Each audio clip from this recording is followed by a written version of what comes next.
Well, good morning, and thank you very much for coming to this session. And we are for a treat today with Dr. Ryan McDaniel. And my name is Wafiq Wawi. I'm a professor of construction, buildings, and technology in the School of Technology. And we have fun things if you like to visit in Clem Hall. Just come and see what we do in technology. But here we are for the futuristic look through ancient lenses. We want to see where our feet are, looking to the future, so we can walk well and do good by using ancient lenses. Last year we went as far back as Egypt, and no bias here. I'm originally from Egypt, but it's ancient anyway. And this year, the natural progression was to go to Greece and see what they had to do, or what they did actually, what affects us until today. We had, I hope you got a copy of this. If not, we have several copies. If you browse even in the title of the sessions that you attended or maybe missed, you will be enlightened even by reading this book. So I encourage you to get a copy. It's free. So you can take a copy and take a copy for a friend if you like. We are almost in the middle of the symposium now that ends next week with a grand finale with Olympics and dance and music next Wednesday. So I encourage you to pick up as much as possible from this symposium, and I hope to see you again. Today we have a theologian, professor, scholar, historian, and what else? I mean, he has been blessed with lots of facets in our academic life and in life in general, and he was kind enough to share with us part of this today. So please join me in welcoming Ryan McDaniel.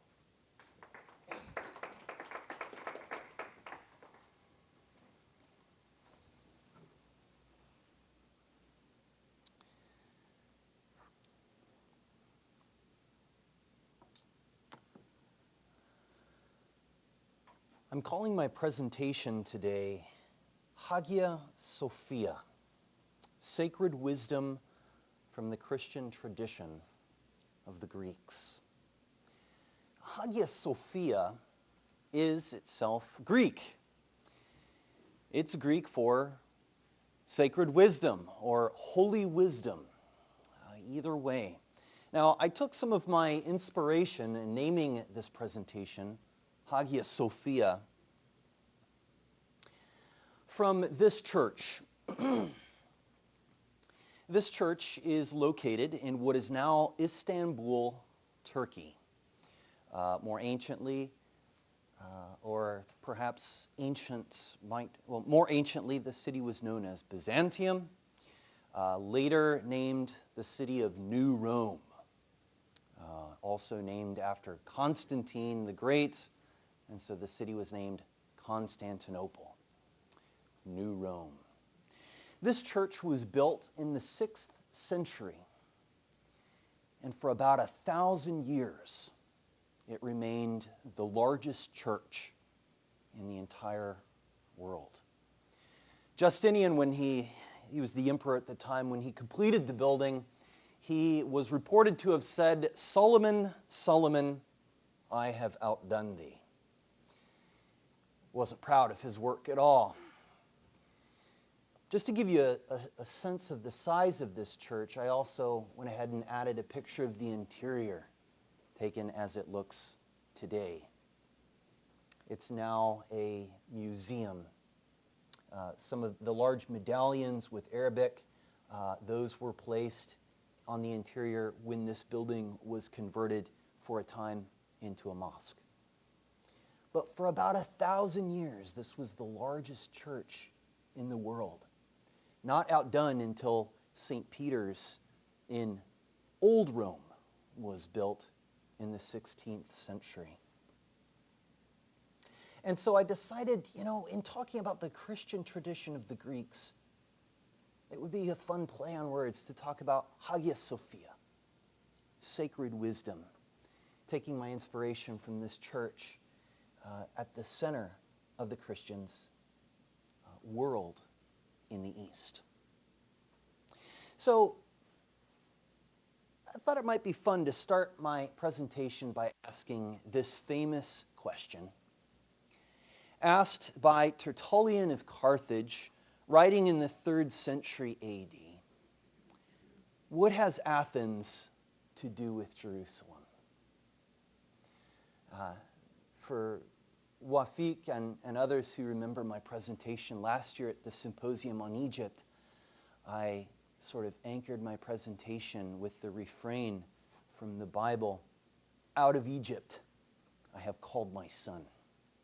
I'm anchoring my presentation today with the question from Tertullian, what has Athens to do with Jerusalem? And so I offered pictures here of, in Athens, of course, the Acropolis with the famous temple of the Parthenon there in the upper right-hand corner, and then a reconstruction of what it's imagined the temple in Jerusalem looked like. So what do these two worlds have to do with one another? The Greek world and the Hebrew world. The world perhaps centered intellectually and spiritually on Athens, the world centered intellectually, spiritually on Jerusalem. Well, in starting out here, I thought I might ask the question, it's Greek to you? No problem. We've got this. It's under control. Sophia, a Greek word, it means wisdom. Whether you realize it or not, you've encountered the Greek word Sophia in the word philosophy. Philosophy coming from two Greek words, philo meaning love, and Sophia meaning wisdom. So philosophy simply meaning the love of wisdom. Hagia, this is our Greek word, it's for holy. If you have ever wondered, holy, sacred, these seem to mean the same things. Well, we get the word sacred from the Latin. The Latin is sacra. This is where we get the word sacred. So whether we're talking about holy wisdom or sacred wisdom, these are really used interchangeably. Usually the Church of Hagia Sophia is called Holy Wisdom, or the Church of the Holy Wisdom. I thought it might be fun to sort of make it sound a little different, a little more intriguing by saying instead of holy wisdom, sacred wisdom. But it's not without significance that, like I said, the largest church in the entire Christian world was called the Church of the Holy Wisdom. So this is where it comes from. But what do these have to do with one another? Greek philosophy, sacred wisdom? Is this Christianity? Well, hopefully by the end of the presentation today, you'll have a sense of what these have to do with one another. First, I want to start off by giving you the entire context of that quote from Tertullian of Carthage in the 3rd century. This is the larger context for where that question comes from. Tertullian writes, "For philosophy is the material of the world's wisdom, the rash interpreter of the nature and dispensation of God. Indeed, heresies are themselves instigated by philosophy. What indeed has Athens to do with Jerusalem? What has the academy to do with the church? What have heretics to do with Christians? Our instruction comes from the porch of Solomon, who had himself taught that the Lord should be sought in simplicity of heart. Away with all attempts to produce a Stoic, Platonic, and dialectic Christianity. We want no curious disputation after possessing Christ Jesus, no inquiry after receiving the gospel." So this question is actually drawn from a statement that he makes where he seems to be very hostile to this idea that philosophy has anything to do with Christianity. What has Athens to do with Jerusalem? This question sort of means, what does philosophy have to do with the sacred tradition of Jerusalem? Well, what doesn't come through in this quote is that Tertullian himself was very well studied in philosophy. He studied the Platonic tradition. He himself studied Stoic philosophy. By the way, when it's talking about our instruction comes from the porch of Solomon, that word porch is the Greek word stoa. That's where we get the word stoic, because the Stoics would receive their instruction from the stoa, from the porch. So he's saying, we're not Stoics. We're not receiving our wisdom from the porch or the stoa of the Stoics, but rather from the stoa or the porch of Solomon. So even in saying this and seeming so hostile to this Greek wisdom tradition, he is nonetheless himself trained in and uses Greek philosophy. So in my presentation, I'm breaking it down roughly into two major sections.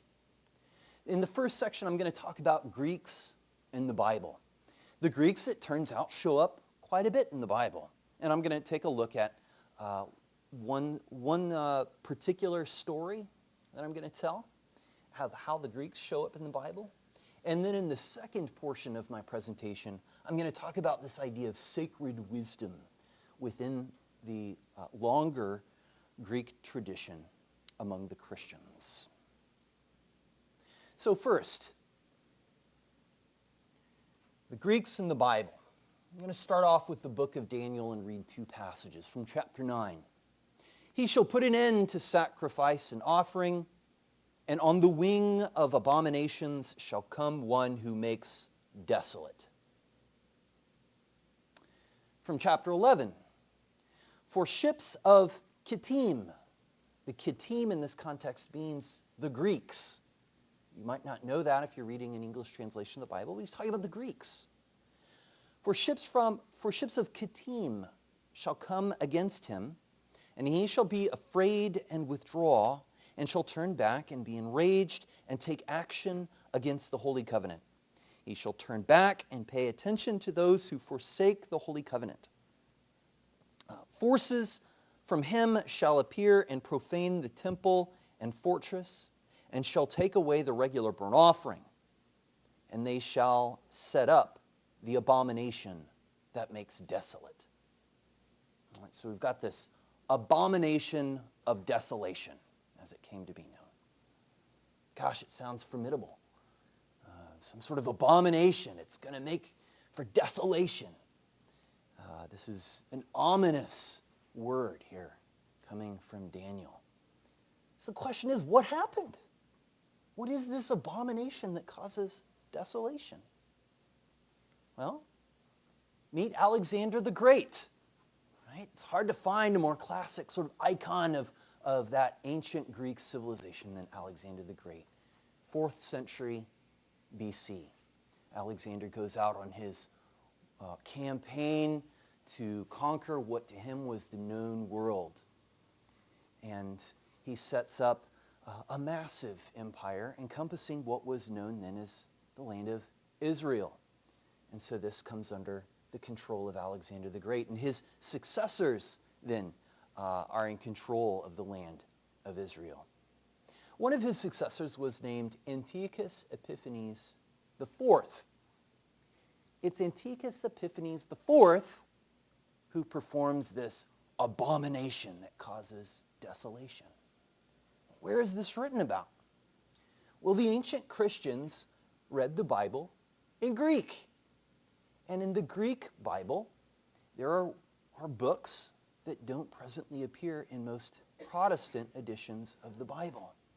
So when the Greek Christians are reading their Bible, they open up and they read books like the first book of the Maccabees and the second book of the Maccabees. And they read the story of how one of the successors of Alexander the Great, Antiochus Epiphanes IV in the Seleucid dynasty, perpetrates this heinous act.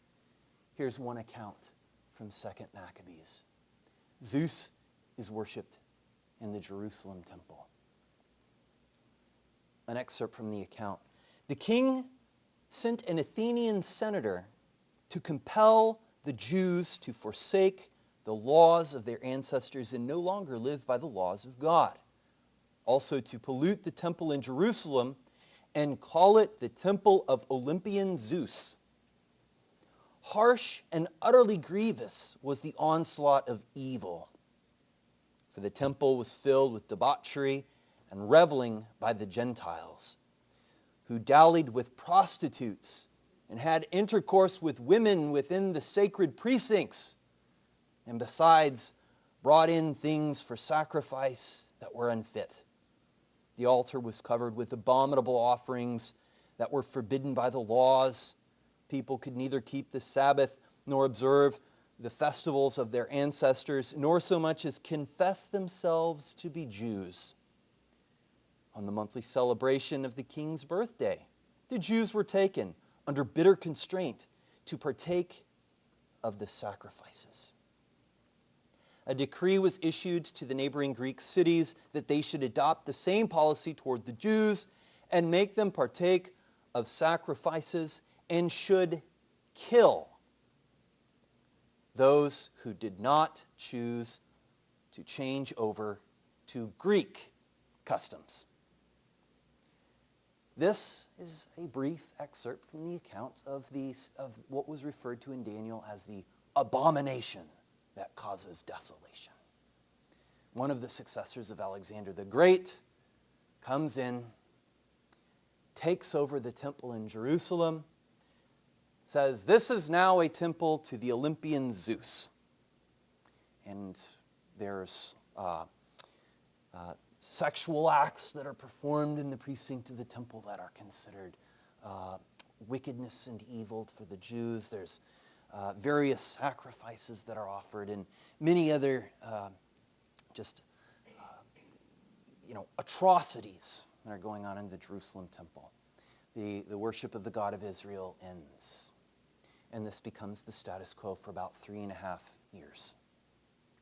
And so the temple in Jerusalem is no longer a place of worship for the God of Israel, but for Zeus. And the Jews are compelled on pain of death to adopt Greek customs and abandon their own. So it can rightly be asked, if that sort of story, indeed, what has Athens to do with Jerusalem? It seems as though Athens had been set up as the enemy of Jerusalem.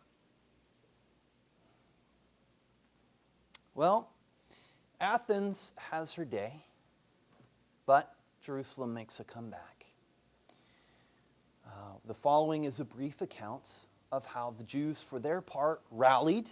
They came back, recaptured, reclaimed, and rededicated their temple in Jerusalem, the worship of their own God. The Jerusalem temple restored. The account reads from 1 Maccabees. Judas and his brothers said, "See, our enemies are crushed. Let us go up to cleanse the sanctuary and dedicate it." Early in the morning, on the 25th day of the 9th month, which is the month of Chislev, they rose and offered sacrifice, as the law directs, on the new altar of burnt offering that they had built. At the very season and on the very day that the Gentiles had profaned it, it was dedicated with songs and harps and lutes and cymbals. All the people fell on their faces and worshipped and blessed heaven, who had prospered them. So they celebrated the dedication of the altar for 8 days. Right, so this is after they rally together, they come together, unite in their military might. They overthrow the Greeks, reestablish worship in the Jerusalem temple, and they rededicate it. Right? This is an important word. They dedicate the temple once again to the worship of their own God. And the celebration goes on for 8 days.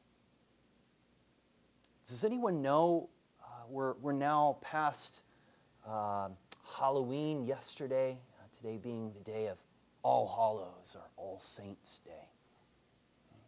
And does anyone know that for those in the Jewish tradition, what holiday is coming up fairly soon? Sometimes people think that the Jews the Jewish people have a kind of, Jewish version of Christmas? Hanukkah. Hanukkah. Turns out, what has Athens to do with Jerusalem? It turns out Hanukkah finds its origin in the encounter between Athens and Jerusalem. Hanukkah is the celebration of this dedication. In fact, it's only in later times that the celebration comes to be called Hanukkah. Before that, it was simply called the Feast of Dedication, because it celebrated the rededicating of the temple in Jerusalem, reclaiming it away from the worship of Zeus and back to the worship of the God of Israel. Right? So the Feast of Dedication is established, and it came to be known as Hanukkah. From 2 Maccabees chapter 10, they decreed by public edict, ratified by vote, that the whole nation of the Jews should observe these days every year. So every year on the 25th day of Kislev, they celebrate these 8 days. What some people may not know is that in the Christian Bible, Jesus is said to celebrate Hanukkah. This might come as a huge surprise. Right there hiding out in the Christian Bible the whole time. But Jesus celebrates Hanukkah. From John chapter 10. At that time, the Feast of Dedication took place at Jerusalem. It was winter, and Jesus was walking in the temple in the colonnade of Solomon. So in John's Gospel, chapter 10, Jesus is there in this temple in Jerusalem, celebrating Hanukkah, then known as the Feast of Dedication.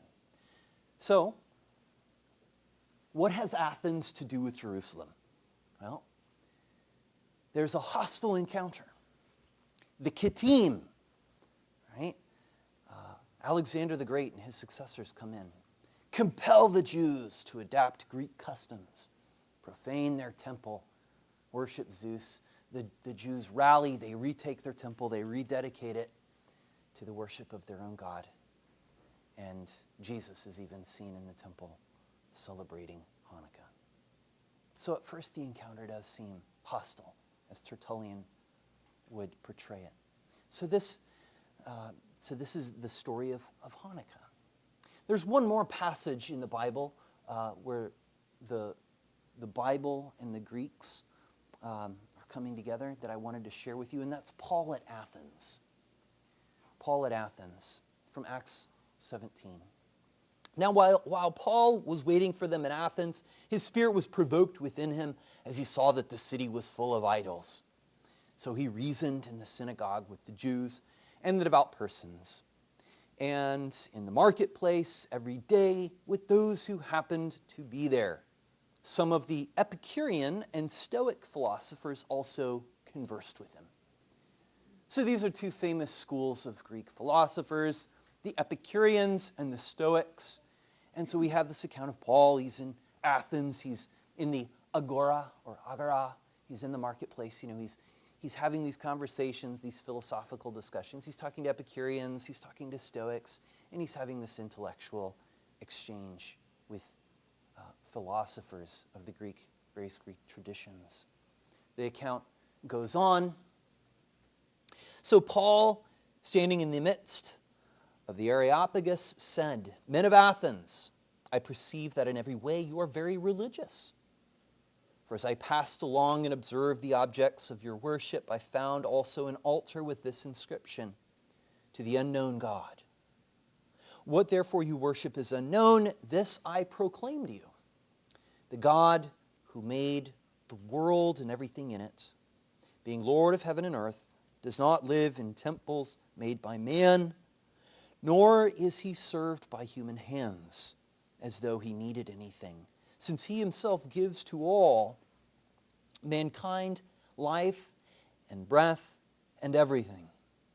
And he made from one man every nation of mankind to live on all the face of the earth, having determined allotted periods and the boundaries of their dwelling place, so that they should seek God and perhaps feel their way toward him and find him.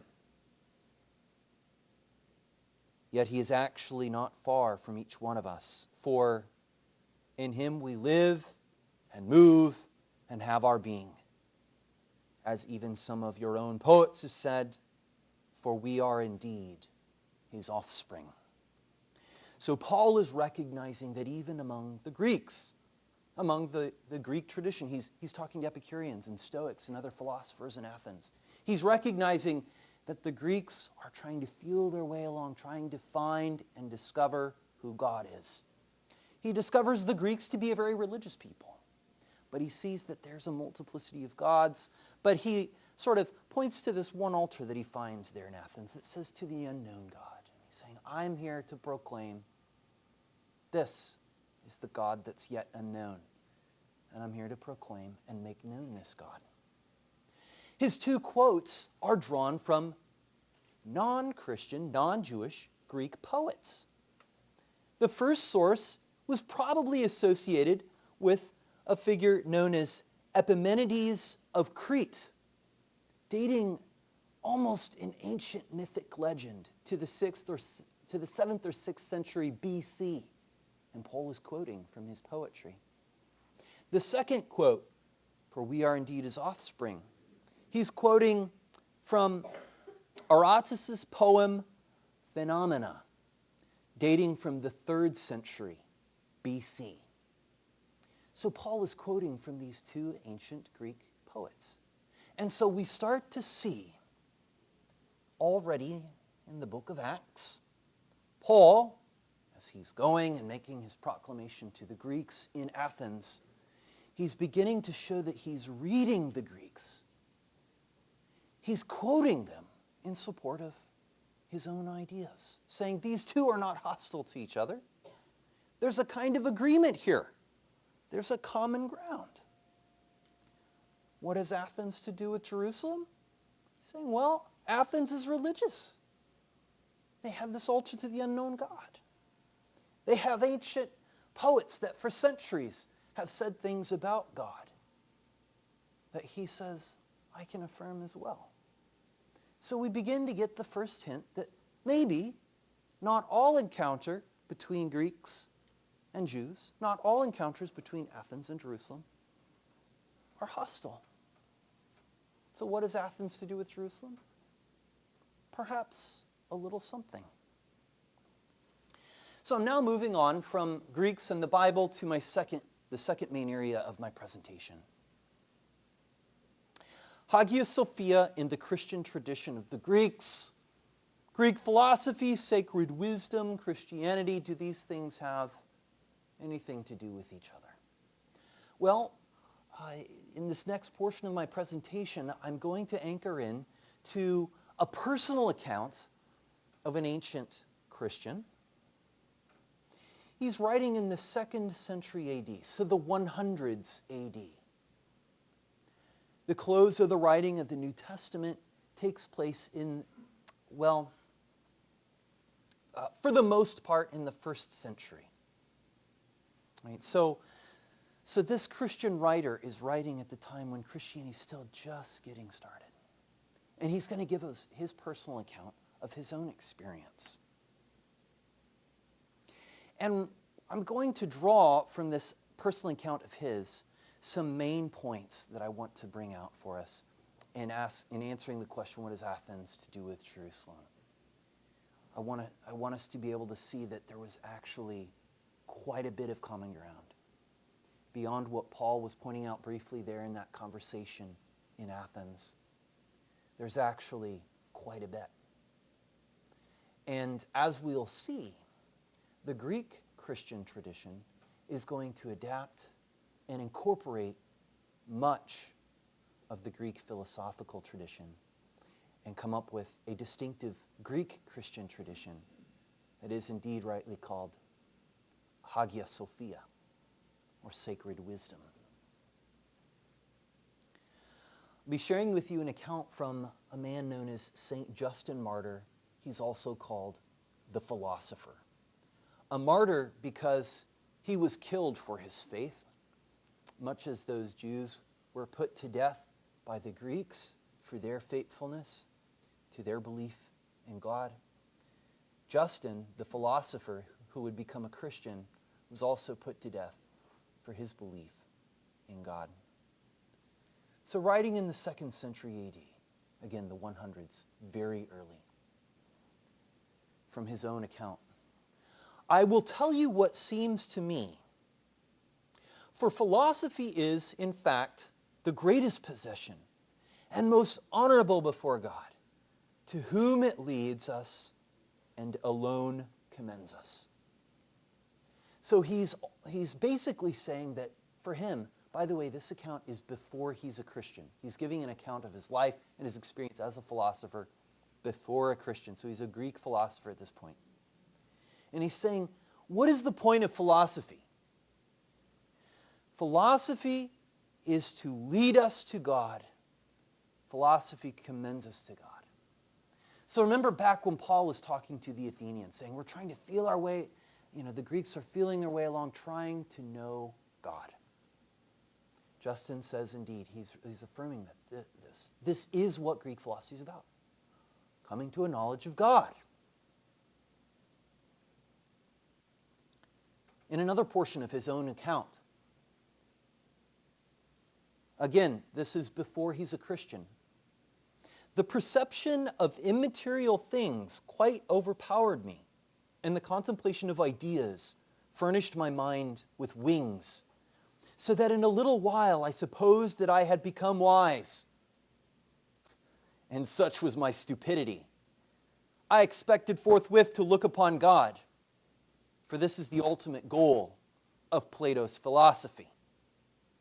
The deity cannot be seen merely by the eyes, as other living beings can, but is discernible to the mind alone, as Plato says, and I believe him. So as a follower of the philosophy of Plato, he's saying that he contemplated immaterial ideas. He recognizes that he can't see God with his physical eyes, but that, quote, his mind was given wings. That is to say, his mind could ascend through contemplation to a knowledge of God. He calls himself stupid because he thought he could come to a knowledge of God quickly. He's saying this isn't achieved quickly or easily. And later, he's going to say, not on human effort alone at all. He goes on another portion of his own account. And while I was thus disposed, when I wished at one period to be filled with great quietness. I want to pause there.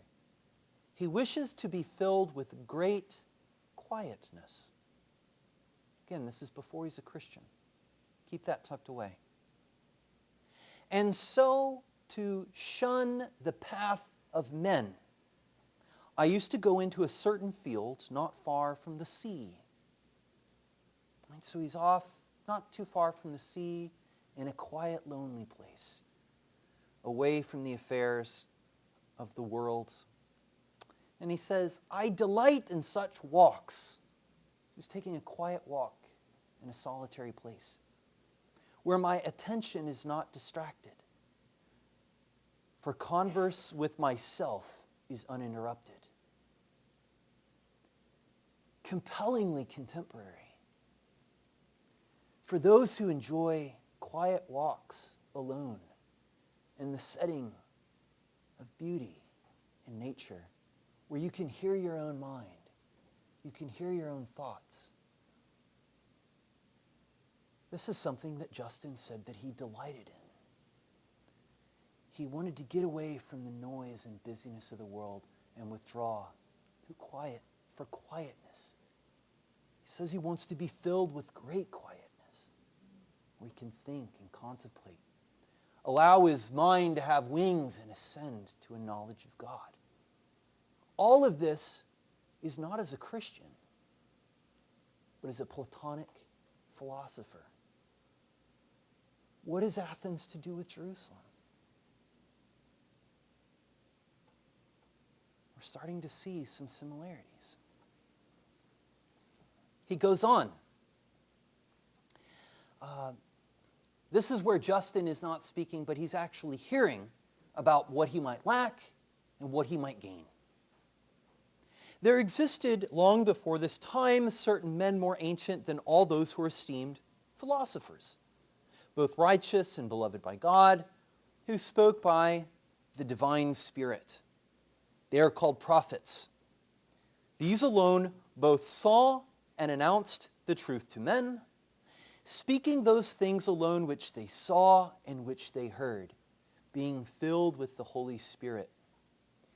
Their writings are still extant, and he who has read them is very much helped in his knowledge of the beginning and end of things, and of those matters which the philosopher ought to know, provided he has believed them. So he's saying there's yet a more ancient wisdom than even what was known by the philosophers. Seen, known, and proclaimed by men called prophets, who recorded them in writings.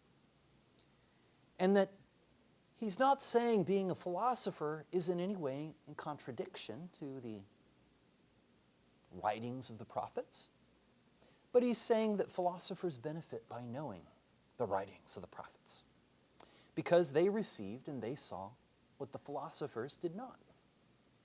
And so this is the beginning of Justin's conversion.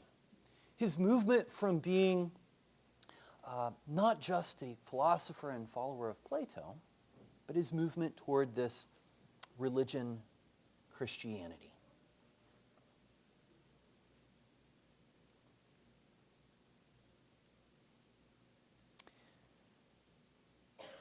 In his conversation with this man who's sharing with him this word about the prophets, this man says to him, "But pray that, above all things," the poetic beauty of this passage is remarkable.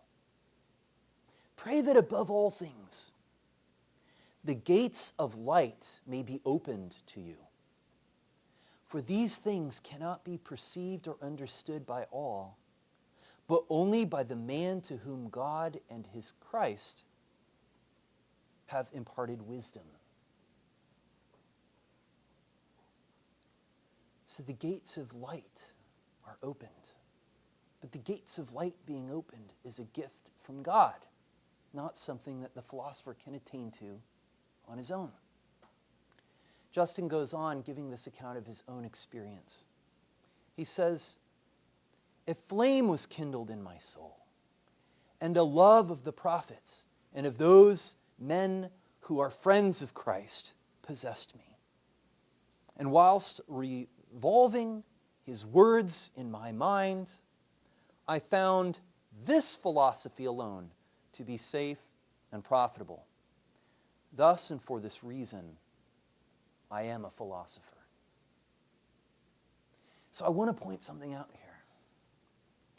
Justin is saying, I am a philosopher. He's saying this as a Christian. He's not placing Greek philosophy and this word from the prophets, right? Christianity, he's not placing them in odds with one another. He's not placing them in hostility one with the other. But rather he's saying something was added to his previous life and understanding as a philosopher. He's saying that he had a kind of flame kindled in his soul, and the gates of light were opened. But this wasn't something that he achieved on his own. Rather, it came to him as a gift.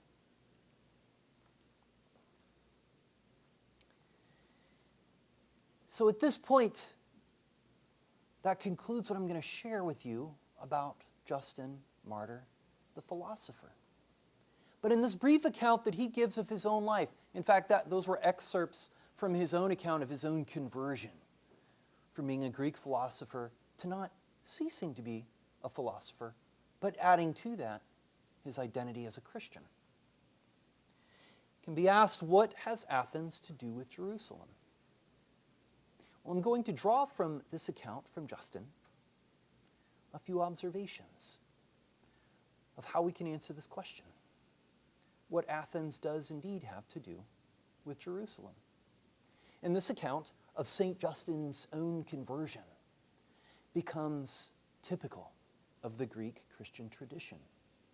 It becomes a part of the tradition of Hagia Sophia, sacred wisdom, holy wisdom in the Greek Christian tradition.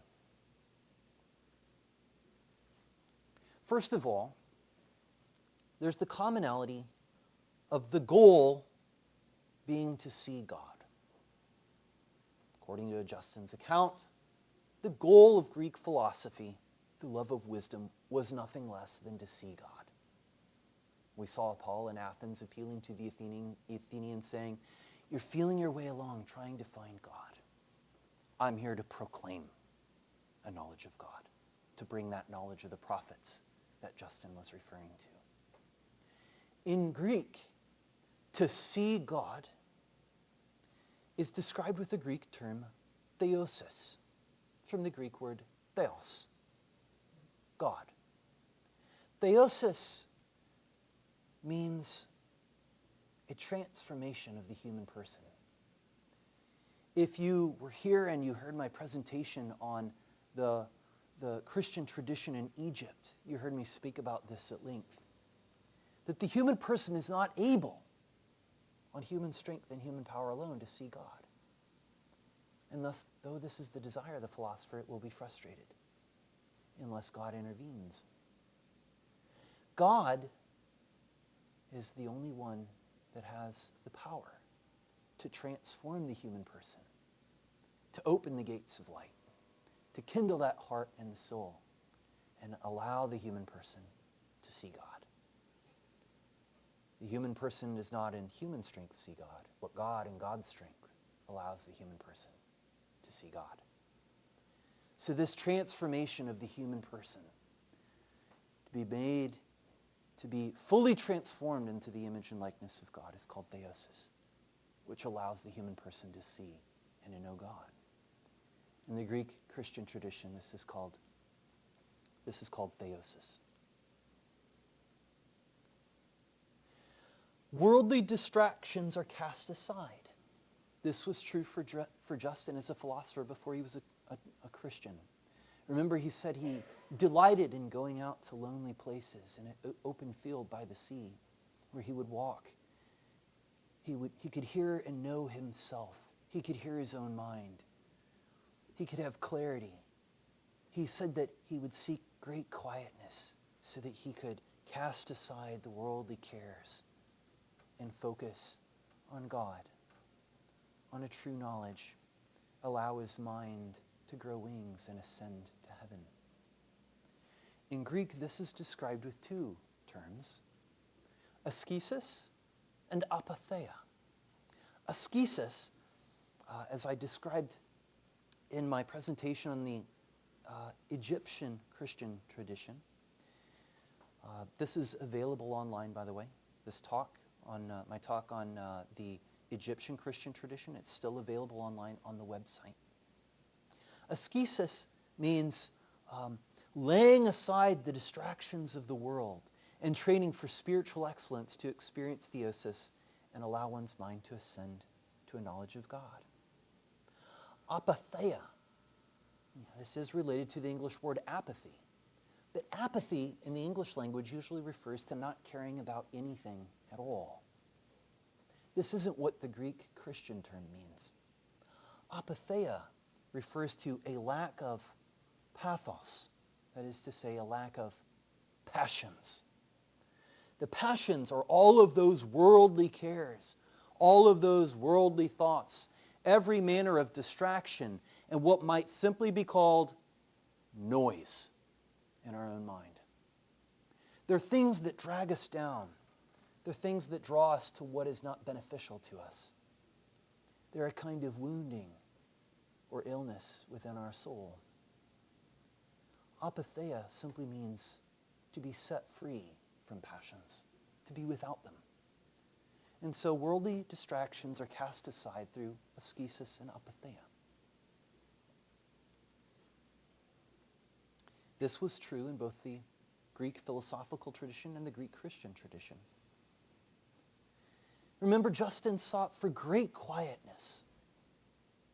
This is a very important term in the Greek Christian tradition. Hesychia, or hesychia. Hesychia simply, it's translated as stillness or quietness. It's only in the context of stillness and quietness, metaphorically speaking, out in that open, lonely field by the sea, where we can be free from worldly distractions, our mind can be calm and quiet. And in that context, to experience apatheia, to be free from the passions and the noises and the distractions and the woundings that weight us down and pull us down, setting our mind free, to be given wings to ascend. Hesychia is a very important term in the Greek Christian tradition, sometimes being used to describe the entirety of the Greek Christian spiritual tradition in a very holistic way. Quietness or stillness itself is said to be an epitome or description of the Greek Christian spiritual enterprise. To gain stillness and quietness, and there to allow one's mind to ascend to a knowledge of God, to be able to see God and know God. Just as the Greek philosophers desired, the same goal was held by Christians. Remember, in that account, St. Justin has an inner attentiveness and watchfulness, and this is cultivated. He wanted to be able to hear his own mind, hear his own thoughts, and to know himself. In Greek, there's a term nepsis. Nepsis. It's usually translated watchfulness.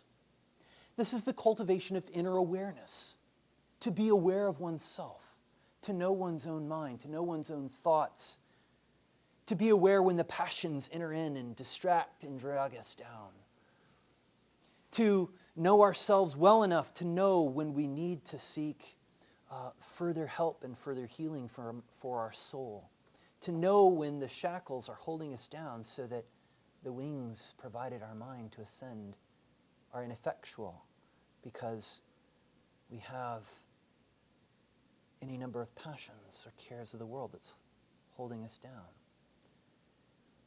It's being self-reflective and knowing one's own mind, being watchful over oneself is the Greek Christian tradition of nepsis.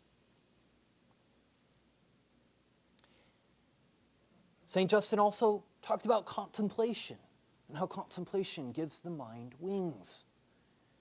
In Greek, we have two Greek terms, theologia. Theologia means the direct knowledge of God, revealed to the human mind, revealed within the human heart. For the Greek Christian tradition, it's only when the mind is in the heart that it there receives a direct knowledge of God, a vision of God. The Greek term noesis, this is not simply coming to a knowledge by discursive thought, but in the Greek Christian tradition, noesis is a Greek term that refers to the intellect's doing intellection, right? A sort of direct knowledge, a direct perception of ideas, of truths. There was to some degree a sense in which this is what Justin was trying for, this is what he was seeking, even before he was a Christian, as a Platonic philosopher. This is true also in the Greek Christian tradition. Justin also points out that the prophets have seen what the philosophers have not. So the Greek philosophical tradition on its own is not enough. There needs to be more. And the prophets reveal what the philosophers could not know. Justin refers to the gates of light that open. He refers to how the gates of light open and God, through Christ, imparts true wisdom and a fire kindled in the soul. In Greek, there's a term called metanoia. Metanoia describes when God intervenes to act in a human's heart and open up the gates of light, imparting true wisdom and kindling a fire in the human soul. He says he couldn't do this on his own. Even as sincere as he was, he couldn't do it on his own. God had to intervene in order to do what only God can do in the human heart. It was a conversion experience for him. He changed. He had a change of heart.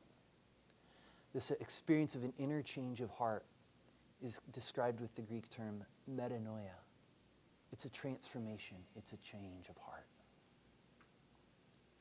And so, with these points, I'm drawing connections in answer to the question, what has Athens to do with Jerusalem? I'm drawing these from this very brief account of Justin in describing himself as a Greek philosopher and then describing his conversion experience to being a Christian. And these points sustain this notion of Hagia Sophia, a Greek Christian tradition. Seeking stillness, giving one's mind wings, ascending to a knowledge of God, healing the soul, having the gates of light opened, having God through Christ impart wisdom and kindling a fire in the soul, opening up a vision to see God. Justin's experience was that in Christianity, he experienced what he longed for as a philosopher. The goals weren't the same. He just felt as though the prophets saw what the philosophers couldn't, and that he experienced what he couldn't quite reach as a Greek philosopher.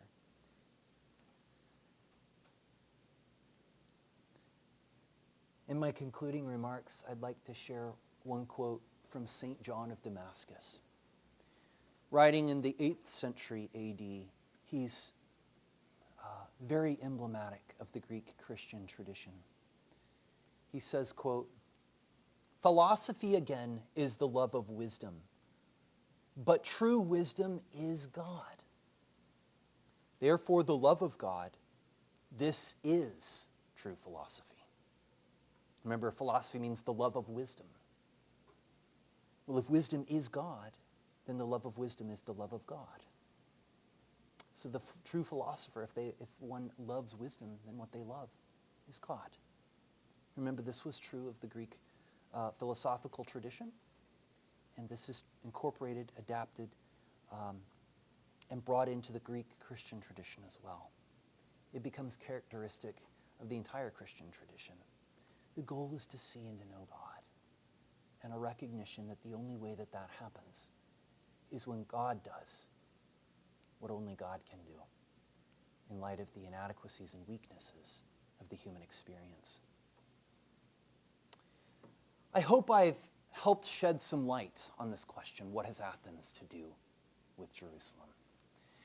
In my presentation, I've offered you two major areas of exploration. I addressed the Greeks and the Bible. I gave you some insights on the origin of Hanukkah, right, as it's coming about. So this season, as you see with the Jewish celebrations of Hanukkah, now you'll know. Hanukkah has something to do with how the Greeks and the Hebrews interacted. There was a degree of hostility. It was unfortunate. Hanukkah celebrates not being defeated by the Greeks, but triumphing over the Greeks and a restoration of their true worship. In the second part of my presentation, I discussed sacred wisdom, or Hagia Sophia, how later the Greek Christian tradition was not marked necessarily by hostility with Greek philosophy, in spite of Tertullian's remarks, but rather we can see that what has Athens to do with Jerusalem? Well, it turns out quite a bit. Quite a bit. I gave some common themes that I drew from the account of Justin Martyr and his own personal experience. So this Hanukkah season, you can think about how Jesus himself walked in the precincts of the temple court in Jerusalem. Apparently they're celebrating Hanukkah, the Feast of Dedication. And you can think about Hagia Sophia, the tradition of holy wisdom or sacred tradition, sacred wisdom, carried on in the tradition of the Greek Christians. So you can consider both of these aspects of Hagia Sophia as you think about what Athens has to do with Jerusalem. And it's with that that I would like to conclude my presentation, Hagia Sophia, Sacred Wisdom from the Christian Tradition of the Greeks. Thank you.